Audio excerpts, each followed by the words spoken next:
ചെന്നൈയിലും HMP virus സ്ഥിരീകരിച്ചു. 2 കുട്ടികളിലാണ് HMP virus സ്ഥിരീകരിച്ചത്. രാജ്യത്ത് 5 കേസുകളാണ് ഇപ്പോൾ നിലവിൽ റിപ്പോർട്ട് ചെയ്തത്. പനി ബാധിച്ച് ആശുപത്രിയിലെത്തിയ കുട്ടികളിലാണ് എച്ച്.എം.പി വൈറസ് സ്ഥിരീകരിച്ചത്. നേരത്തെ രാജ്യത്തെ ആദ്യ എച്ച്.എം.പി.വി കേസ് ബാംഗ്ലൂരുവിൽ സ്ഥിരീകരിച്ചതായി കർണാടക സർക്കാർ അറിയിച്ചു. കർണാടകയിൽ 2 പേരിൽ എച്ച്.എം.പി ബാധ സ്ഥിരീകരിച്ചതായി തിങ്കളാഴ്ച രാവിലെ റിപ്പോർട്ടുണ്ടായിരുന്നു. 3 മാസവും 8 മാസവുമായ കുഞ്ഞുങ്ങളിലാണ് വൈറസ് ബാധ കണ്ടെത്തിയത്. രണ്ടും ബാംഗ്ലൂരിലാണ് സ്ഥിരീകരിച്ചിട്ടുള്ളത്. 3 മാസം പ്രായമുള്ള കുട്ടി ആശുപത്രിയിൽ നിന്നും ഡിസ്ചാർജ് ചെയ്തു. 8 മാസം പ്രായമുള്ള കുട്ടി സുഖം പ്രാപിച്ചു വരികയാണെന്ന് അധികൃതർ വ്യക്തമാക്കി.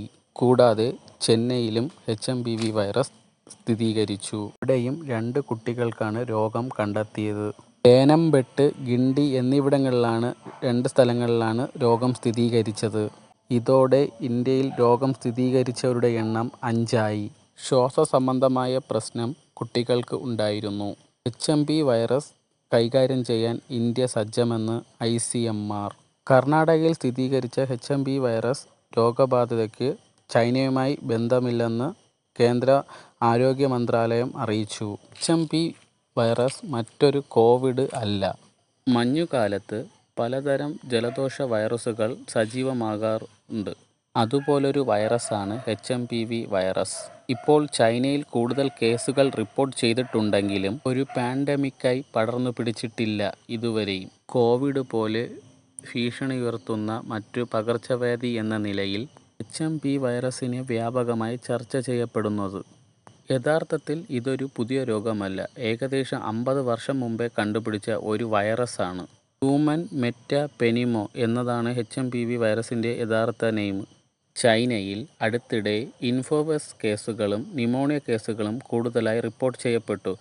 കൂട്ടത്തിൽ എച്ച്.എം.പി വൈറസിനെയും കണ്ടെത്തി എന്നതുകൊണ്ടാണ് വ്യാപകമായി ചർച്ച ചെയ്യപ്പെടുന്നത്. ഇന്ത്യയിൽ റിപ്പോർട്ട് ചെയ്തു എന്ന വാർത്ത വന്നതോടുകൂടി പൊതുജനങ്ങൾക്കിടയിൽ ആശങ്ക പതിന്മടങ്ങായി വർദ്ധിച്ചു. യഥാർത്ഥത്തിൽ ഇവിടെ ആശങ്കപ്പെടേണ്ട ഒരു സാഹചര്യവും ഇതുവരെ വന്നിട്ടില്ല. കാരണം നമ്മുടെ നാട്ടിൽ കാലങ്ങളായി റിപ്പോർട്ട് ചെയ്യുന്ന ഒരു വൈറസാണ് ഇത്. കാരണം കുട്ടികളിലും മുതിർന്നവരിലും ജലദോഷം വരുന്ന RNS വൈറസാണ് ഇത്. കൊറോണ വൈറസ് ബാധിക്കുന്നത് പോലെ തൊണ്ടയിലും മൂക്കിലും ഇൻഫെക്ഷൻ വരുന്ന രീതിയിലാണ് ഈ വൈറസും ബാധിക്കുന്നത്.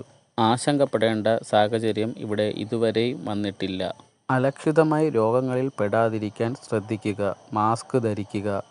കൈകൾ നന്നായി 20 സെക്കൻഡെങ്കിലും സാനിറ്റൈസ് ചെയ്യാൻ ശ്രദ്ധിക്കുക. ആരും ഭയക്കേണ്ട കാര്യം ഇവിടെയില്ല.